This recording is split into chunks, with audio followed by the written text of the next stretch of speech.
Into Deprogram with Ted Rall and John Kiriakou. I'm cartoonist Ted Rall. CIA whistleblower John Kiriakou is here and back from Mexico as of yesterday. We have a lot to talk about.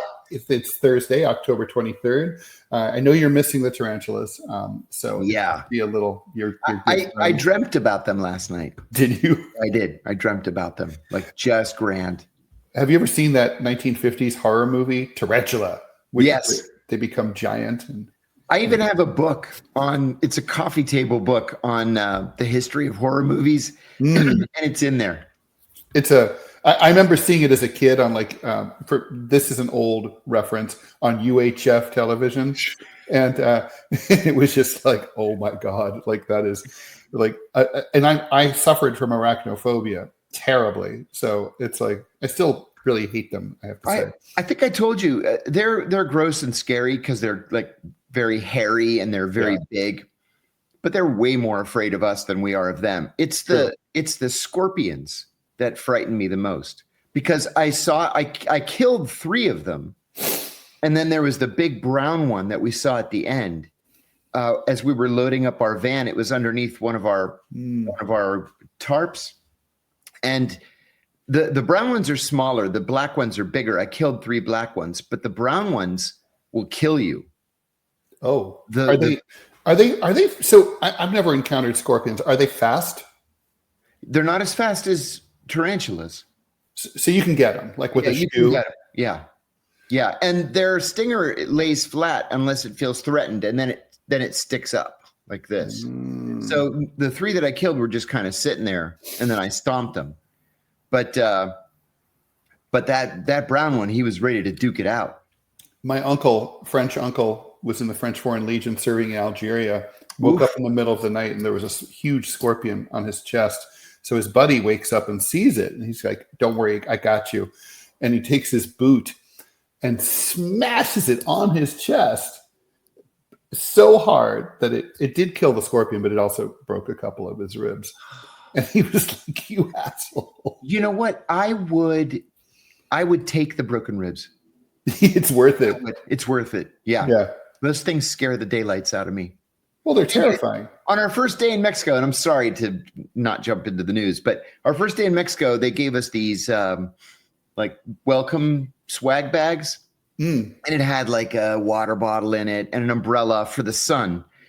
But it also had, it had cream for the mosquitoes. And why am I telling you this? What was in that swag bag that was so important? Oh, I know. They had little flashlights, and we had to carry the flashlights around everywhere we went because it's so dark out there. You can't see the scorpions and the tarantulas, and they come out at night. Good times in the desert. I would walk like this with my hand out going down the paths, because every single night the spiders start to make webs across the path. And every night you walk through the webs, and rather than have them hit my face, which they did the first couple nights. Are those big banana spiders? Yes, the banana spider. They're as big as your hand. Yeah, and they make webs that are like 6 feet in diameter. Yeah, they do. They're a big thing in the Florida. We talked about the Florida Keys the other day about the deer, and they're all over the place when you go hiking there, and you walk through those giant webs. It's the ultimate creepy crawly. I hate it. So, all right, lots to talk about, as you point out, including stuff that we didn't put in the rundown, but we are going to talk about. But stuff in the rundown, we're going to talk about a little bit about the reaction to the giant, massive, hulking ballroom that is basically the same size as the White House. It's bigger than the White House. It's crazy. It is bigger than the freaking White House. It makes no sense. I mean, there's no sense of proportion. It's actually it's one of the rare times when I think that actually whoever comes in next should just demolish it. Tear it down. I said the same thing yesterday on another podcast. I hope that whoever happens to find himself as the president next, I don't care who it is. Yeah. Tears this monstrosity down. It's just atrocious. Yeah. San Francisco basically, we know California has a law now that says that ICE and other officers have to show their faces and present ID in order to operate in the state of California. The feds were like, well, we're ignoring that because we're the feds and we have the supremacy clause in the Constitution on our side. Anyway, San Francisco, right as the ICE is about to go into San Francisco, they're going to be, the San Francisco DA, Brooke Jenkins, says that she's going to go ahead and arrest ICE officers based on prosecution for excessive force. She has a whole novel theory about how to do this. So that's setting up the stage for a serious showdown between local and federal government. Looks like the Defense Department is moving its boat droning attacks out to the Pacific. Now we're not told what nationality the victims are, although we're, I guess, reduced to guessing on shows like this. So we will do that.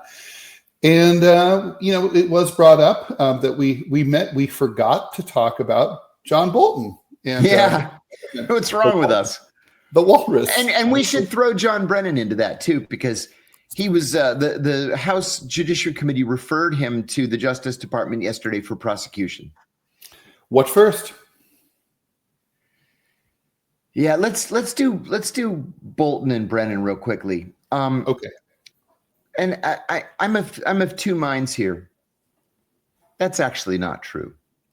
Well, okay, I'm going to present it as of two minds. John Bolton has been arrested and was arraigned late last week on 18 separate violations of the Espionage Act. 18 violations. That's 180 years in prison that he is facing. He's in great health, but I doubt he's going to make it. Yeah. I doubt he's going to make it. And, being an Espionage Act charge, he wouldn't be eligible for a minimum security work camp, unless that was just me. And it may have been just me. So anyway, specifically under the Espionage Act, he is being charged with illegal retention of classified information. Mm-hmm. He's not charged with releasing the classified information. He's charged with retaining it, which is still 180 years John, in prison. Why wasn't he charged with disseminating it when you consider the fact that he saved it for the purpose of writing a memoir? A book. That's right.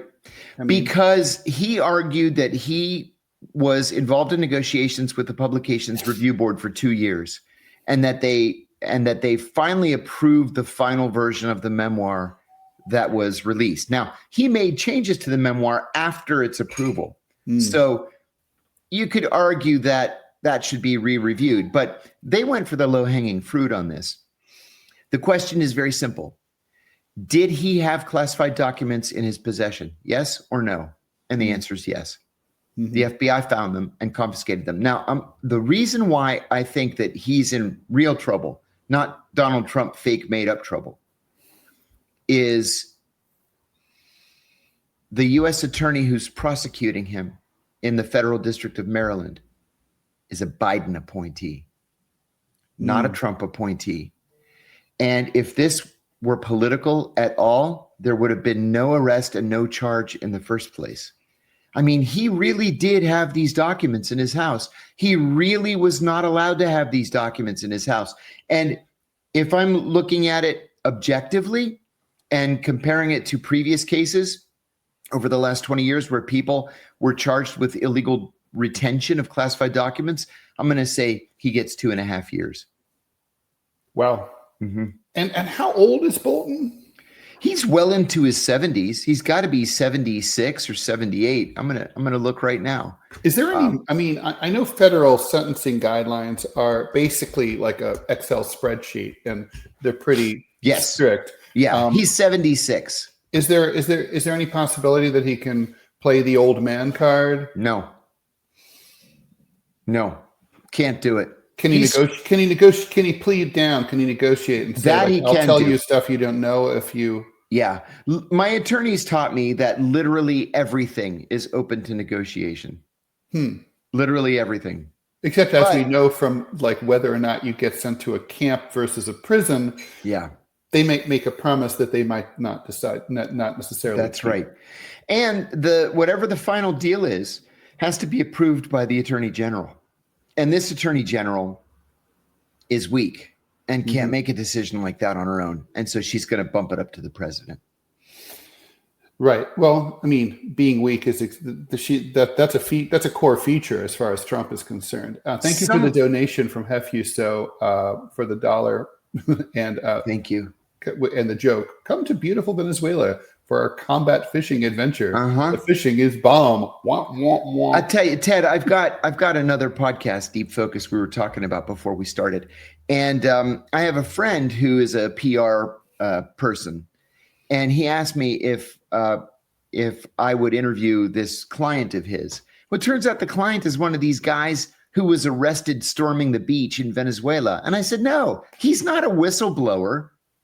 He's not a truth teller. He's just a paid mercenary who was so stupid to believe that they were going to throw flowers on him when he washed up on the beach in Caracas to overthrow the Maduro government. No, I'm not going to interview your client. John, I have a question for you. This definitely you of all people should be able to answer fulsomely. Has this kind of like Frederick Forsyth Dogs of War scenario ever worked, where you have like, 100 mercenaries storm a beach or parachute into a, godforsaken capital with, corrugated tin roofs and topple the government successfully? No. That's a great question. Ted, when I was in high school, I read this book. It was titled something like How to Overthrow a Government or something like that. And the truth is, you can't just like shoot the leader, right? You have to seize the communications organs of the country. You have to seize the radio and television stations. You have to control the major intersections on the maiden road. You have to control the military. You have to control the military, number one. Yeah. So no, this kind of thing never, ever, ever works. Never. But these guys fool themselves into thinking that as soon as they go in and do the initial strike, then the Marines are going to parachute in and everybody's going to live happily ever after. And that never, ever happens. Why do people not look at history and say, well, this is not a replicable, there's no model to replicate here? Because most of these guys are knuckle draggers who finished high school and joined the military. And then when they finished their military service, they joined these mercenary, paramilitary Eric Prince kind of groups, thinking that they'd make some money. Well, they're no smarter than they were when they finished high school. They're no more worldly. They don't know any more about history. And but what about the Eric Princes, of the people who actually finance these operations and conceive of them? I mean, are they idiots too? No. Eric Prince is very, very intelligent, but for Eric Prince, it's all about the money. So long as the check clears, he's perfectly happy to throw a couple dozen guys into the grinder. It doesn't make any difference to him. Right. It's sort of like I used to always say about Wall Street. Like, you're a broker, you make a commission if you buy, you make a commission if you sell, you always make money. Exactly right. Exactly right. Hey, and before we leave the John Bolton issue, we should talk about John Brennan real quickly. Yeah. So day before yesterday, at least 24 different people forwarded to me a link to one of the many articles about John Brennan being referred to the Justice Department. I want to put this into context because I don't want people to get excited. So what this is called a criminal referral or a congressional criminal referral. All it is the chairman of a congressional committee saying, we believe that John Brennan committed a crime when he testified before our committee. So they refer the file to the Justice Department. That does not mean that anybody is going to be prosecuted, investigated, let alone prosecuted. And there's no obligation on the part of the DOJ to investigate, right? None. In addition, it's a tip. It's a tip. You know what? That's a great way to say it. It's a tip. And in addition to that, the crime that they're accusing him of having committed was contempt of Congress. Specifically, it was lying to Congress. Okay, that's a misdemeanor. And the maximum sentence for it is 6 months in the local jail. First offenders aren't going to get 6 months in the local jail. It's just not the way real life works. So I was mentioning this to a friend of mine, and he said, well, look at it this way. He said, this may be the first salvo against Brennan. This may just be an indication that the administration really is willing to prosecute him. Remember, when Donald Trump was upset with the CIA's findings in an NIE, a national intelligence estimate, saying that, I forget what it said, something about Russia that he disagreed with, he fired everybody that had anything to do with that paper. Remember? Yep. And Tulsi Gabbard accidentally outed 2 people who were undercover. Wasn't that about the Hunter Biden laptop? I can't there remember. were so many of those. Yeah. Like basically the weasel words of, it is our general considered opinion that this has all the hallmarks of Russian disinformation. Yes. So many of the people who were fired would have been witnesses against Brennan. Now, if they were federal employees, they would have been compelled to testify against Brennan. Now they're not compelled. And all they have to do, they're unemployed. They don't owe Donald Trump anything. All they have to do is go up to the stand and in answer to every question, say, I don't recall. That's it. Memory failure is a powerful defense. We are Politics of Heroin 1312 has a question for you, John, from YouTube. Okay. And by the way, YouTubers, the super chats are remonetized, and so if you're so moved and you want to support what John and I are doing, so we can keep doing it, please feel free to do that. John, why, as a leftist, do you still refer to groups like the PFLP and DFLP as terror groups rather than revolutionary national liberation movements? Off topic, but I've heard you say that more than once. Well, because it's my view that if you walk into an airport in Europe and just open fire with machine guns on people, that's not in the interest of national liberation for the Palestinian people. Sorry, right. That's just terrorism. No, I agree with that. I mean, I've had thousands of hours of conversations with my grandfather, who was, really a hero of the French Resistance. And he said, like, the number one thing, when you're in the resistance and you're trying to emancipate the people, is you do not kill innocent people unless it absolutely can't be helped. That's right. And if you, because after all, these are the people you're trying to liberate. You can't kill them. You don't go into and that's like the problem with like Al Qaeda or something like that, right? Exactly. And may I add one other thing, Ted? Frasmataz says here, this is important because I get this a lot.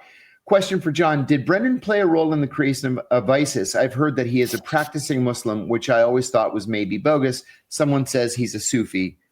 WTF? He is a devout practicing Catholic.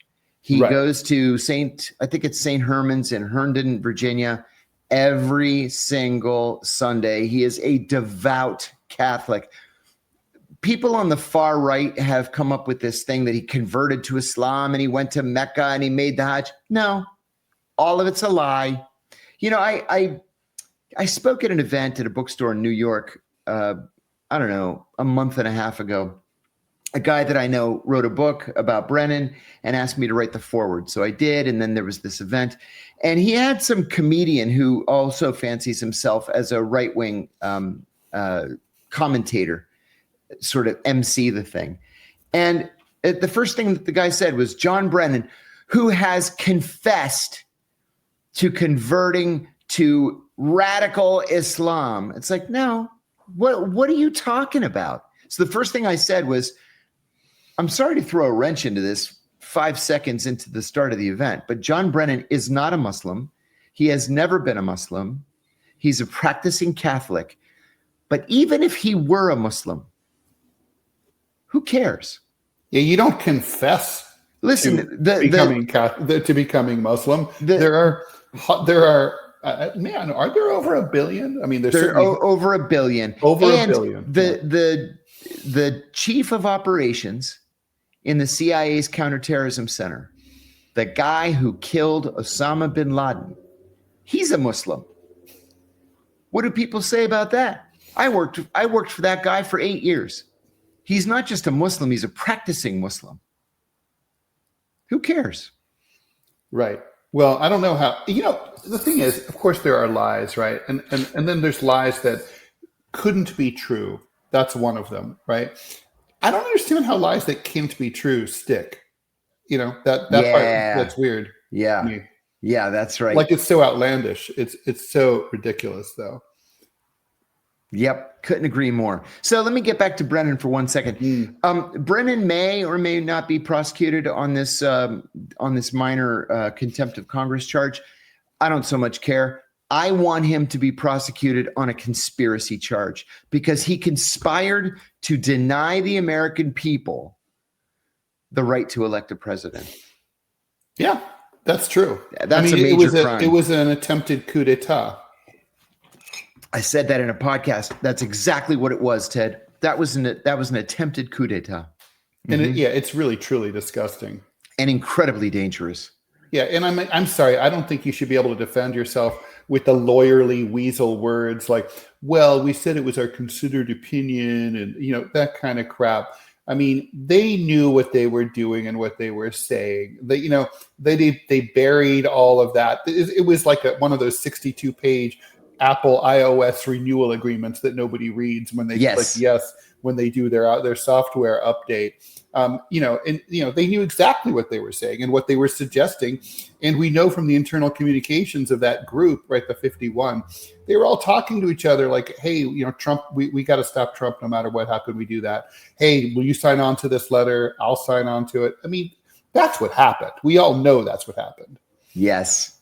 Yes. Hey, Ted, we should also say that the in the Israeli parliament today, the Knesset voted by a vote of 25 to 24 to annex the West Bank.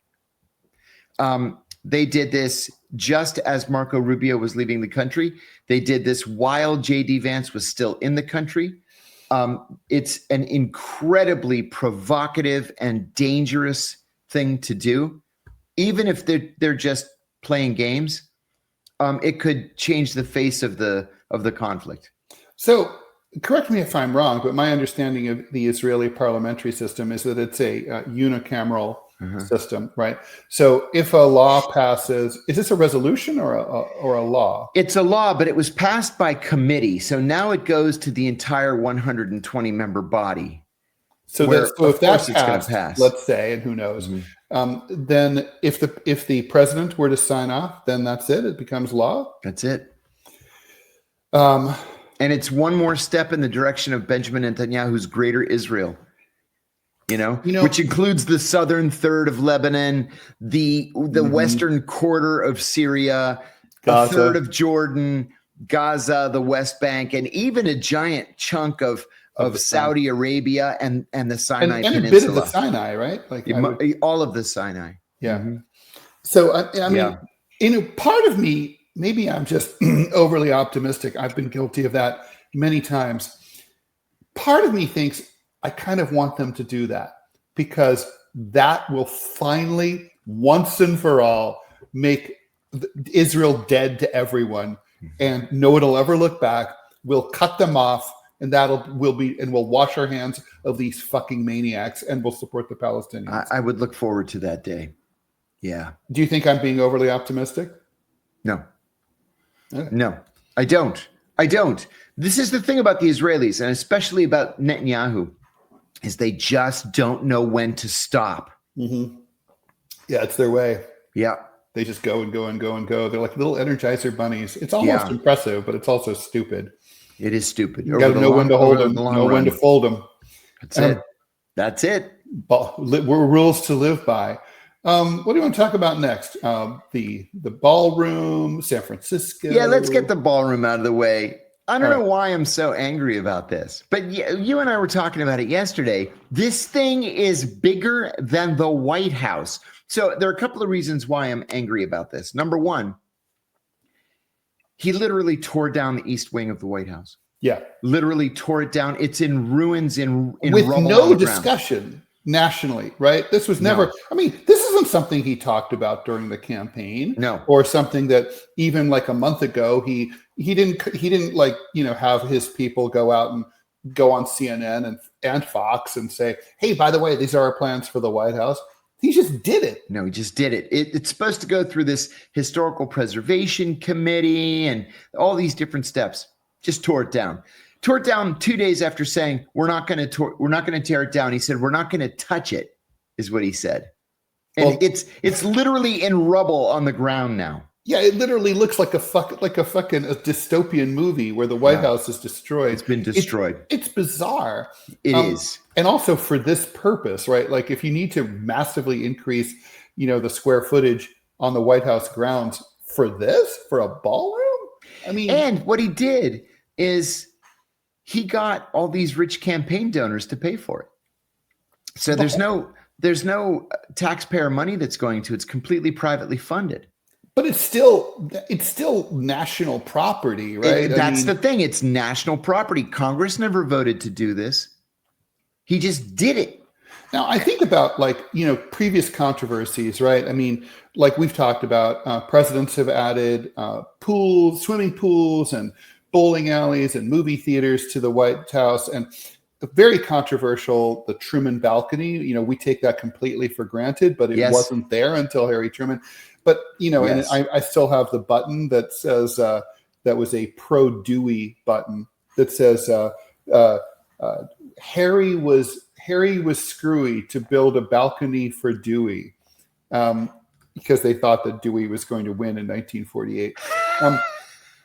And it's a very collectible button. And the thing is, but it's like sort of why?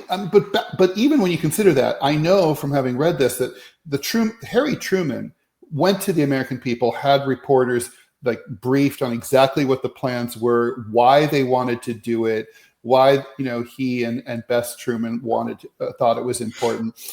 There was kind of like an effort at gaining consensus or at least explaining themselves. Or of course, there's the very famous film of Jackie Kennedy giving the White House tour and very beautifully showing her favorite parts, her favorite paintings, and explaining how they were planning to renovate the White House. And like apparently Vice President Nixon it was Ike, right? Who had like worn his golf cleats on the floor and like had fucked up all the floors. So she was like, a lot of these floors have to be replaced, and here's where we're going to do it. I mean, it's kind of an opportunity for the president to communicate and sort of and personalize his relationship with the American people. Like, This is my house. I want to do a reno. Listen, I entertain a lot of guests, as you can imagine, from all over the world. I need a big place to do it. Why didn't he do that? It really is an imperial presidency. Mm-hmm. All the things that Richard Nixon used to fantasize about doing, Trump's actually doing them. Yeah. It really is an imperial presidency. What he tore down, we said, was the East Wing. It's the office of the First Lady, mm-hmm. and it's the White House Visitors Center. So if you want to take a White House tour, you go across the street to the Department of Commerce and you get your little ticket. And then you cross the street, you go into the East Wing, and that's where it starts. It's like a little museum. Mm-hmm. Upstairs is the First Lady's office and the Chief of Staff's office and the protocol director's office. And then you enter into the White House itself by just going up this grand staircase. None of that exists anymore. It's laying in chunks of concrete on the ground. My mother and I did that when I was 15, and my mom was a very, very chatty person, and she talked to one of the doormen, I guess it was, at the White House, and he told her a personal story about Jimmy Carter, that apparently some woman had wandered away from the White House tour and had wandered into the Oval Office. Wow. And Jimmy Carter was there, and he was like, come with me, and he like I believe that. And he brought her back to the tour and like showed her a few things, and then people were like, "Oh my God, you were just with the president?" I believe she didn't even know who he was. Oh my God, he was, and it's so funny. But do you think they're going to get rid of the White House tour? I mean, if there's no White House tour office, right? It stands to reason that this might be part of it. And that's part one of my question. Part two is, we haven't seen Melania in ages. I was thinking about that yesterday. Could this be a sign of it? Like, he's now got it, drawn a bead on wife number 4. Stranger things have happened. Yeah, stranger things have happened. Don't remember your wife's office. Yeah, at the beginning of Trump's first tour, he said that the White House was a shithole. Remember? Yeah, he said it was a shithole and it needed to be just revamped from the ground up. Now, Harry Truman did that. You remember, through most of the Truman presidency, he and Bess Truman lived across the street at Blair House. Yeah, and the White House was stripped down to the studs and just completely rebuilt. Gut renoed. I went through the White House, I'm going to say almost a year ago with my sister and her family. And it was a little on the rundown side. So sure, it could use new drapes, some new flooring, a good dusting. But, do you think it needs to be adapted for cyber stuff, like, hardwired Ethernet connections and all that kind of thing? Sure. And I understand it has a very long-standing mouse and rat problem. Long-standing. That's amazing. Well, then they could take a page. This is where he really should have that meeting in Romania with Putin, because Putin could explain about the official mousers at the Hermitage in St. Petersburg, where there's a whole, going back to the imperial era, right? There's a giant cadre of cats that wander the Hermitage. I told you exactly that problem. I told you the Greeks don't have this problem because there are cats everywhere. And the Greeks are happy to have them. I like Trump a lot better, despite all his despotic tendencies, if he had some cats in the White House. Yeah, I think that's probably right. All right. Well, I mean, so here's the thing, right? Does this have any political implications? I mean, are people... I mean, the Truman balcony and the renovation, it really was very controversial. A lot of people were very against it, and not just because they didn't like Harry Truman. Is this the kind of thing that, does it have political import, or is it just one of those stories that only affects people who actually go visit the White House or walk by in Washington? We've heard nothing from the Democrats on this. Weird. Nothing. And, we should add too, as part of this ballroom construction, they're paving over Jackie Kennedy's Rose Garden. Oh no, really? And so it was torn out day before yesterday. So the famous Rose Garden, what? No longer exists. Wow. Well, there's that famous, I never promised you a rose garden. Yeah, well, Trump made sure that was true. Wow, that's crazy. Isn't that awful? Yeah, no, I mean, it's just weird that like such a wholesale, giant change could just occur with no discussion. Just like, it's easier to, it reminds me of something that happened. You probably remember this in the 1980s. There was I think it was maybe Macklow, but it was some major real estate developer in New York City who basically planned to build a couple of hotels on the site of historic Broadway theaters. And the city had landmarked the theaters and said, you can't tear these down. And so he's just like at 1 or 2 o'clock in the morning came in with the wrecking crew and knocked them down anyway without a permit. Oh my God. He was in such a hurry that the crew didn't even turn off the gas in the basement. Could have blown up part of Times Square. And, this was a time when Times Square was packed with people at 2 o'clock in the morning. I mean, sure. I mean, people are there now, but it's not the same.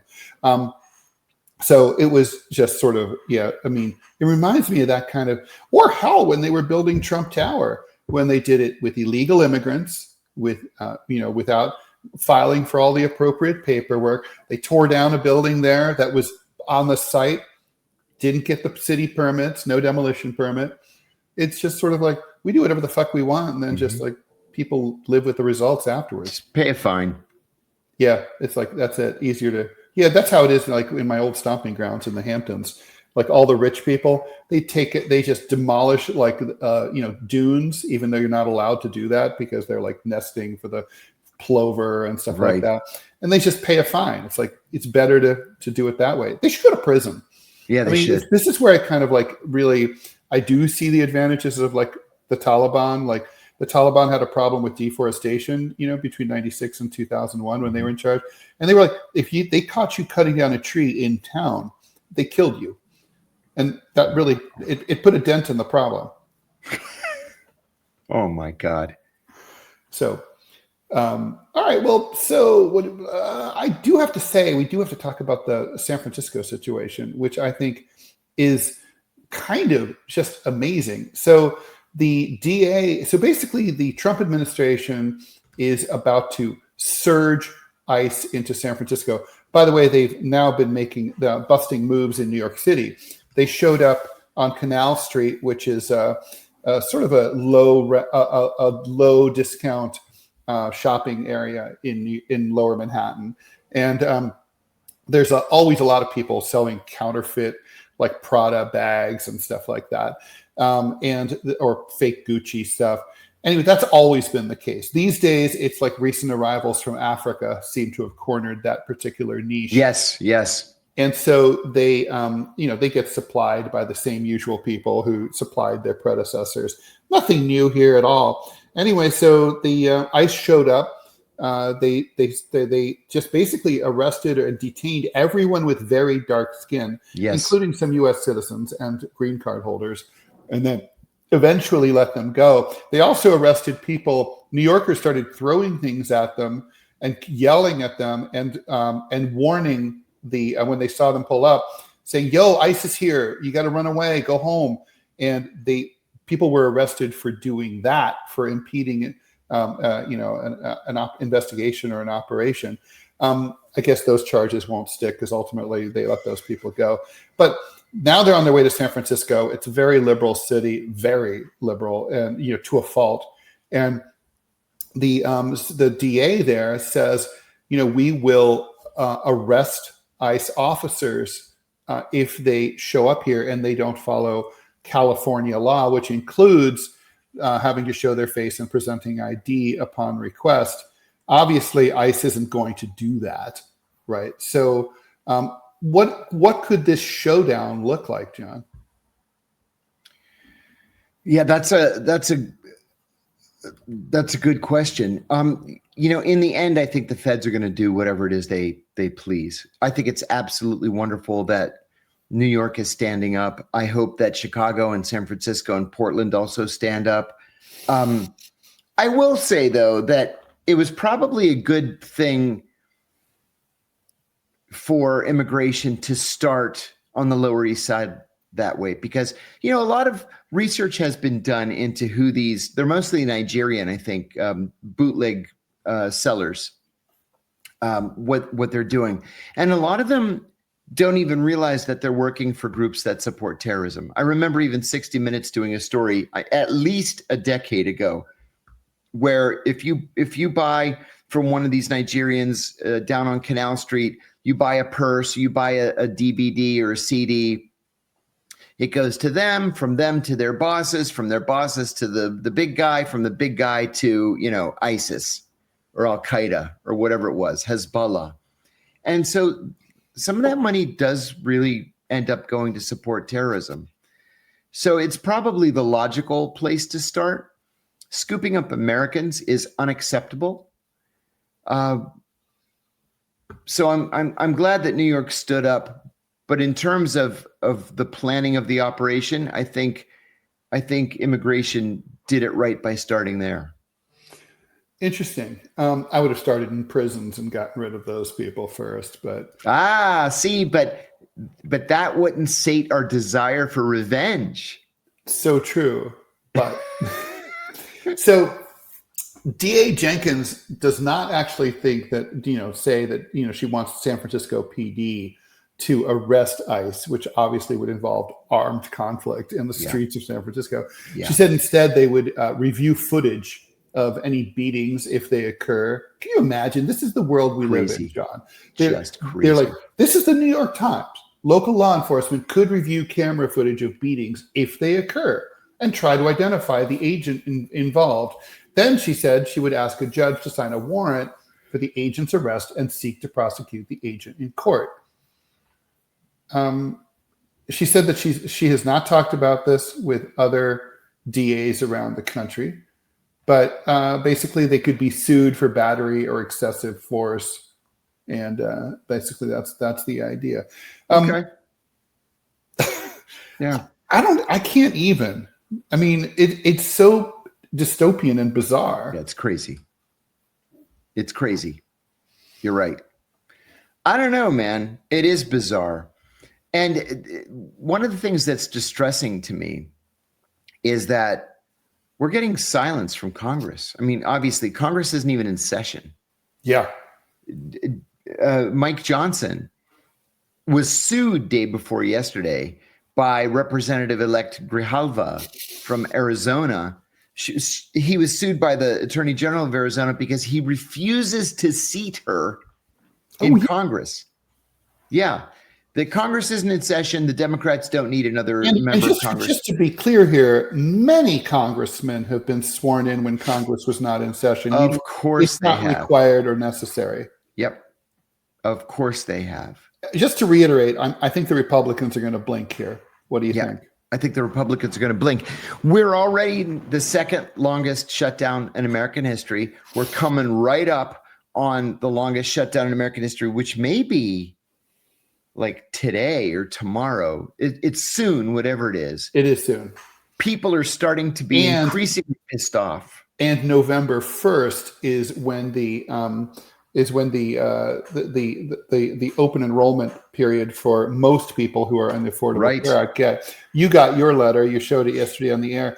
Washington Post talked about a lady in West Virginia who was told that her premiums were going to go from $300 to $2,400. Yep. Those are not going to be reliable Republican voters, I would say. And there's a question for you, Ted.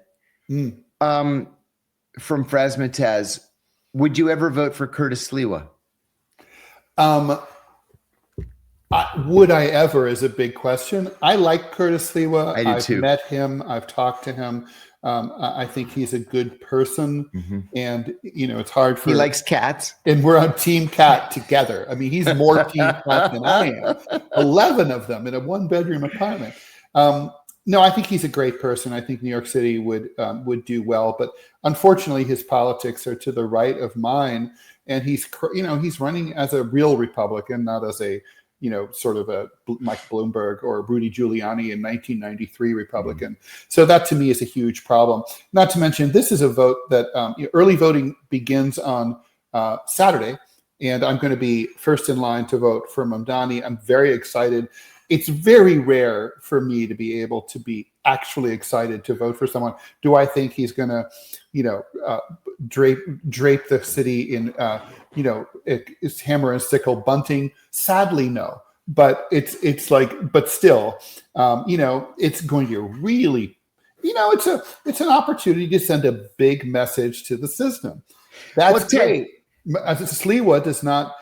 The problem with Sliwa is if he were elected mayor, it would send a message that, look, New York City has gone to the right. New York City's gone conservative. That's the wrong message. Mm-hmm. Let me ask you, what do you make of his announcement yesterday that if elected, he's going to keep the current police commissioner? Well, they're all saying that, right? I mean, Andrew Cuomo, and before him, Eric Adams, of course, obviously would have. And Mamdani also said that, also Sliwa. Everybody basically, that chick has the most secure job in the United States. She's not going anywhere. Everyone's like, she's doing a great job. You know who begs to differ? Like the citizens of New York City. I mean, it's like where there's no cops, John. I mean, there's no cops directing traffic. There's no cops, writing tickets. Don't get me wrong. I drive. I'm very happy to be able to double park in front of my house and not have to worry. Yeah. But the point is, it's bad. It's causing gridlock. There's places where people really do need to be reined in. There's no cops on the subway at all. Well, you know what? That surprises me that there's not an independent subway police department. There was the New York City Transit Police, who, if you ever are like, if you're young and you're like, well, what was that like? Watch the old original version of Taking of Pelham 1, 2, 3. Yeah, you'll see those guys. They look great in their leather jackets and stuff. And they were trained to deal with like chasing suspects into tunnels, how to turn off the power, to the third rail, and rescue people who've fallen on the tracks and all that stuff. It was absolutely, I mean, it's a city underground. I mean, for people who haven't been to New York City, there's over 400 stations, thousands of miles of track, thousands of cars of rolling stock. It's a 24-hour system. It is a system with its own, it's a city within itself. And it carries over 1 million riders a day. This is a big fucking system. This isn't like the Boston Tea, which is very cute, but it's not like a big fucking system. And so the transit police was folded in to the NYPD by Rudy Giuliani when he was mayor. He was trying to consolidate power because the city of New York has basically 3 loci of political power: Wall Street, real estate, and the cops. And he came from the cops, and he wanted all the cops to be loyal to him. He didn't want this like thing to be a little schmutzy with a sort of semi-independent transit police. Now they're called the NYPD Transit Bureau. Right. But it's not the same thing. And the difference, for example, in the 1980s, at night, there were 2 police officers on every train. So if something happened, someone yanks the emergency brake or whatever, bear in mind we did have, and we still have, no comm system. So on most of the cars, right? So there's no panic button like on BART in San Francisco or on the Metro in DC. You can hit a speaker and say, there's a problem, there's a fire, there's a crazy person, whatever. There's no way to communicate with the outside world, and your cell phones do not work between stations.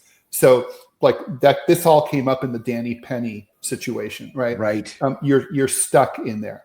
So having the transit officers was very, very important, and makes perfect sense. I want them to come back. Yeah, I would say the same thing. We have the transit police here in Washington, and I mean, they do their jobs. We have a couple of metro stations, for example, Gallery Place, which is in Chinatown. Lots and lots of kids congregate at Gallery Place. Every once in a while, somebody gets stabbed, somebody gets shoved, there's a fight or whatever, and the cops are right there on it. And that's what I want. I want to be able to take the subway safely. I take the subway everywhere. I loved the transit cops. I mean, they used to walk through the cars twirling their nightsticks. That's funny. I have a funny story. Yes. This one time, I get on the C train on Central Park West. I'm alone in the car because it's the 80s and it's like, right. It was like after 9 o'clock at night. This naked man gets on and sits right next to me. There's like 65 seats, right? But he sits right next to me. New Yorker is, that like it's going to spook him. It's like dealing with a rabid dog. So you don't move. You don't say anything. You pretend like everything's normal. Because otherwise, if you got up and left, the guy'd be like, what's wrong? Yeah. So I'm just sitting there. He, aside from being naked, he's normal. He has his arm like leaning up against his knee. He's just like a bored commuter going somewhere. Transit cop enters the car from the side, twirling his nightstick, almost walks past us, and then stops, backs up, and he's like, "Hey." And the guy ignores him and he pokes him with his nightstick. And he's like, "Forget something?" And the guy goes, "What?" He goes, "Your clothes." And the guy's like, so then the cop tries a different tack and he goes, where are you going? He goes, home. The cop goes, what's home? And the guy goes, my clothes. Oh my God. And of course, he's like, stand up. You can put your hands behind your back. Of course. I miss the transit cops. I mean, like now, if that happened, there would be no transit cop to make that guy go away. Yeah. Well, was it day before yesterday? Somebody like had a baby and abandoned it in the subway, and it had the umbilical cord still attached and everything. Like, yeah, what that the fuck is intense. that? I know that corridor. That is a very well-traveled corridor between the West Side IRT and Penn Station proper, which goes to Amtrak Everywhere. and New Jersey Transit, LIRR.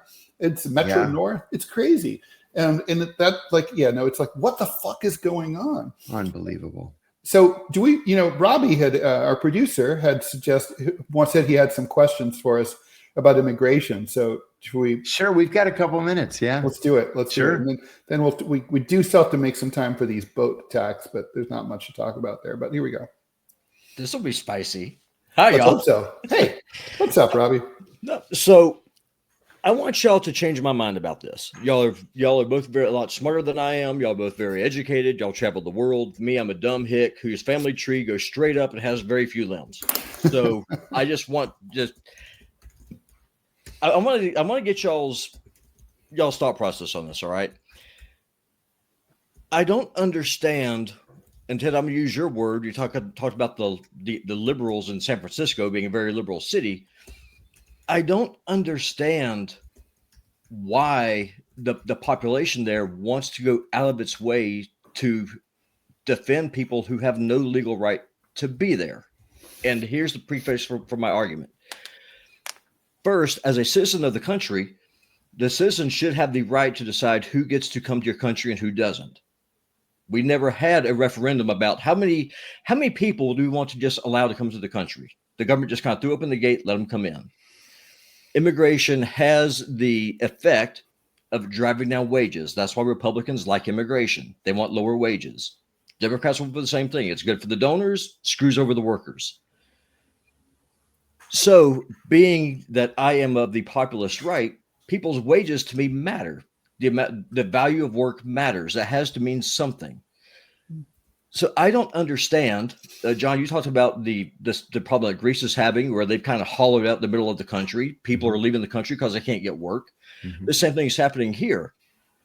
So with that being the situation, why is it that people want to allow a portion of the population to come here that actively hurts the workers of the country?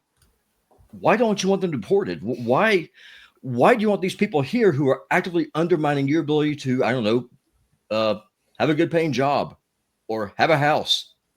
Explain this to me. Unpack it for me, because I don't get it. Well, first of all, many of us believe that the law is just simply wrong. It's just wrong. Sure, it's the law, immigration law, just in general, needs to be rewritten, has needed to be rewritten for decades. It's just wrong. Secondly, it's a proven fact that Americans just simply will not accept some of these jobs. They just won't do it, no matter what the pay is.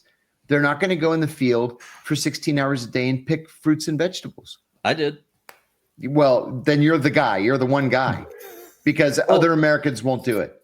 Well, they would if you pay them, right? I mean, if you're going to pay someone, for example, whenever I worked on the Diamond Dairy Ranch down in Florida, we were paid. Keep in mind, this is in 2010. We were paid $1.75 per pound. You can't live off of that. You can't. And so, if you want to get married like I did and have kids, you've got to actually have wages that can support that. You got to at least pay someone at a minimum at least $18 an hour to even be able to even think about renting a house. Forget about buying. Let me add something to that point. Then my sister is in the process right now of opening a laundromat. Right, she and her husband have both retired. They decided they're going to open a laundromat. And it's a nice laundromat. It's got a gourmet coffee bar and a play area for kids and TVs all over the place. She has advertised on LinkedIn, Indeed, and Facebook for employees, and she's paying $16 an hour. So she had 16 people scheduled for interviews, right? 12 of them never showed up and never called. And of the 4 who did, 3 of them showed up. 2 were drunk. 1 was practically naked, she said. And then there was 1 retired Navy guy who was so bored in retirement that he just wanted to get out of the house and do something. She hired him on the spot. But people just are not willing to take these jobs, even with good pay. They're just not willing to do it. Are you sure about the good pay part, John? I mean, I don't know if I buy that. Good pay. I mean, I just don't think. I mean, I don't think if someone offered, like, say, $40 an hour to pick vegetables, that they would have trouble getting people. Yeah, but there would be riots in the streets if we had to pay people $40 to pick vegetables, because the end cost would be prohibitive. And then you'd have a whole other look at this show, America's Worst Jobs, right? You know, this show, it's on like the National Geographic Channel or whatever. I watched 1 episode one time, and this guy, his job was to drive this little tiny mini bulldozer underneath chicken cages to clear the shit out. Mm-hmm. And chickens are shitting on him constantly. 8 hours a day, he's just being shat on. Well, the guy was clearly, like, he didn't speak a single word of English. I leapt to the conclusion that he was undocumented. Probably. Because regardless of what your pay is, you're going to be shat on day in and day out. I don't know, but John, people, I don't know what the wages are like now, but like in the 80s, asbestos removal was a very well-paid job, and you could die, right? Well, also one of the things that I always like to kind of point out to people who are left of me, and for those of you, I mean, I obviously like y'all. I'm working for you for free, so I obviously like y'all. And you're willing to work for very low wages. Yeah, y'all, and that's true. I mean, I'm a terrible capitalist. I'm not getting paid a dime by these 2 guys. A lot of these jobs that you're talking about, AI is going to be replacing. They're being automated away. So the question is what do you do with? Let's just say that the number of illegal migrants here is between 40 to 60 million. No one really knows. Let's just cut the difference to say 50. What do you do when those jobs no longer exist? What do you do with those people? Well, we all are going to have that. That's going to be a problem. And then more to the point. Our biggest problem. Just let me say this, because I got to get ready to get to the TMI show here in just a second. And I've got to close this out. Why is it that the American people, why is it that we don't get a say about who gets to come here and who doesn't? For me, that's the single biggest issue. That is a sovereignty issue. I honestly think that no one asked my opinion. We should get a say on all sorts of things that we don't, like whether the White House has a ballroom that's twice the size of the White House or whatever. Sure. I agree with you on that. White House renovations, though, don't impact your wages. By the way, that's a foundational problem with the current American system, is that there's no attempt to get buy-in from the American people on a whole host of issues. Robbie, thanks so much. I know you have to go to TMI. We're this obviously immigration isn't going anyway. I apologize to everybody that we didn't get to the boat attack in the East Pacific, probably against Colombia, most likely. But we can do that tomorrow for sure. So please follow, and share the show. Thank you so much for being here. We're here back Friday, tomorrow, 9 a.m. as we are Monday through Friday every day. Please stay tuned for the TMI show with me, Ted Rall, and Manila Chan. We will be coming up right after this. Take care, and bye-bye, John. Bye, Robbie. Bye, guys.